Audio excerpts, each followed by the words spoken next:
So it's time to get busy with a real project in Ajax. I'm going to show you how to build a live search application. And this is what the application looks like when it's done. This application lets you type in some text in this input field and shows you only the records in the JSON document that match the search. It's dynamic in that it updates as you're typing them. We're going to use some of what we have learned about Ajax so far and use some of jQuery's power to handle the heavy lifting. So let me go over the documents I'm going to start with. First off, I've cleared up the JavaScript file so that it has nothing in it. I want to begin with a clean slate. I'm going to get rid of some of the files I no longer need that are still in my server, like this data.xml and this data.txt file. So I'm hitting Command Delete, I'm in Transmit, and then hit the delete button, gets rid of them. Eventually, I'll need to add a style sheet to my HTML file. So I'll go ahead and right-click in Transmit and select New File and type in mystyle.css. You may have also noticed that I uploaded a folder full of images, and these are just photos of the different speakers. So the HTML that I'm starting with is pretty simple. I've changed the title to Live Search, and I just have a div with an ID of update and a link to the jQuery and the script.js documents. So the first thing I'm going to need is to add a section for my search area. So I'll create a div. The ID will be search area. And in here, I'll type in an input field. I'll make it of type search in some browsers that makes the edges have rounded corners.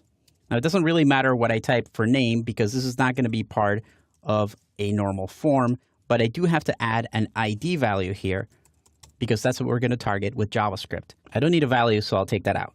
I'm going to add a placeholder. That's an HTML5 feature that lets you put in something that the reader can see before they type anything. So if I switch over here and I clear my search, you can see that it says name or info right there. So that's what I'm going to type here, name or info. So this is going to need a label. A label is just the text that goes with the input field, and it has an advantage of making the label clickable to the input field. So this needs to match the ID. So I'll do an ID of search here, and my label is just going to say live search. That means that when I am here, if I click on the word live search, because that's the label, it'll activate my field. That is something really useful for mobile devices. And I'll add a little paragraph here to just describe what the user is supposed to do. So let me save that. Finally, I need to add a link to my style sheet. And the style is called mystyle.css.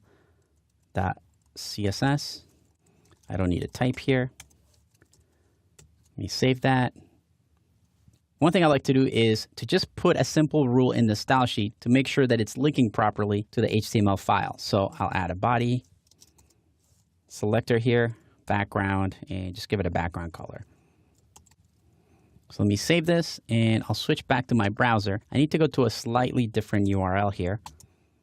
And everything looks like it's working great. So we've done a little bit of work here, and this is pretty much it for our HTML file and our folder structure. It's a really simple page, so now we can move on to start scripting the document.